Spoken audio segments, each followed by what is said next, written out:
Gustong halungkatin ng House Prosecution Team ang lahat ng financial records ni VP Sara mula pa noong siya ay Vice Mayor ng Davao City. Kailangan daw kasing malaman kung mayroon siyang tagong yaman. Narito ang agenda report ni Isaiah Mirafuentes ng Abante, live mula rin dito po sa Senado. Isaiah, go ahead. Yes, Pinky, sa ikapitong araw nga ng impeachment trial laban kay Vice President Sara Duterte, napakinggan at napanood natin na pinanigan ng impeachment court ang hiling na prosekusyon na ipasabpina ang tax and bank records si Vice President Sara Duterte. Ayon, Pinky, kay Representative Terry Redon, tagumpay daw sila ngayong araw at ngayon nga lang, Pinky, bago ko umere, na narinig ko ang palakpakan mismo sa loob ng holding room ng prosecution panel. Pinky, nanindigan sila dito dahil malinaw para sa kanila na exempted ang impeachment cases sa alinmang dahilan para hadlangan ang paggamit ng mga records bilang ebidensya. Pilit na iginiit ng House Prosecution Panel na dapat buksan ang bank at tax records ni Vice President Sara Duterte. Malaking bala ito ng prosekusyon para matukoy kung may tagong yaman ba ang bise. Kasama sa hiling nila ang records ni VP Sara simula 2007, panahong Vice Mayor pa siya ng Davao City.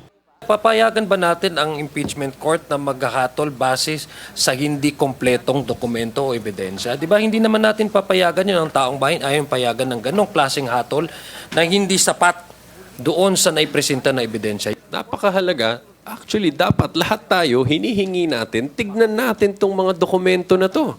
Dahil kung naniniwala ka, no, na walang paglabag sa batas na ginawa, all the more na dapat gusto mo ding makita to.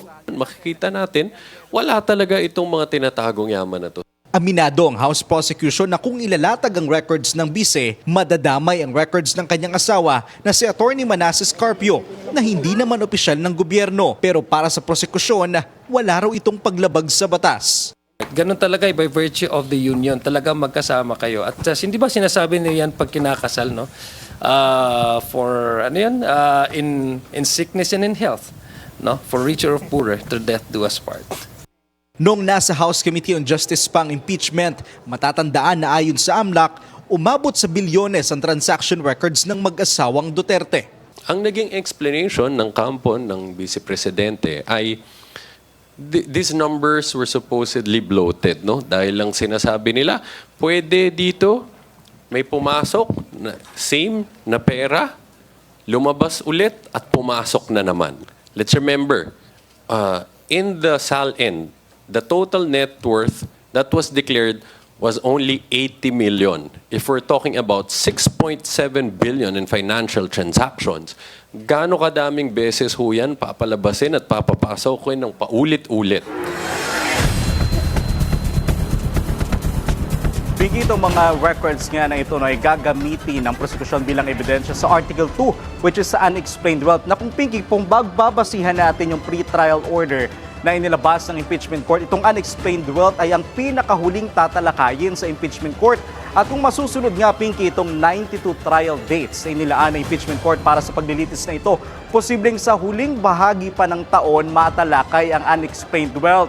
Pero bago nga yan, Pinky, bukas, Martes, inaasahan nga natin na nasa huling testigo na ang prosekusyon para sa Article 4, which is ang grave threats. At ang hihaharap nga nila ay si NBI Director Melvin Matibag na ayon, Pinky, sa prosekusyon kanina, kaabang-abang daw ang mga pasabog.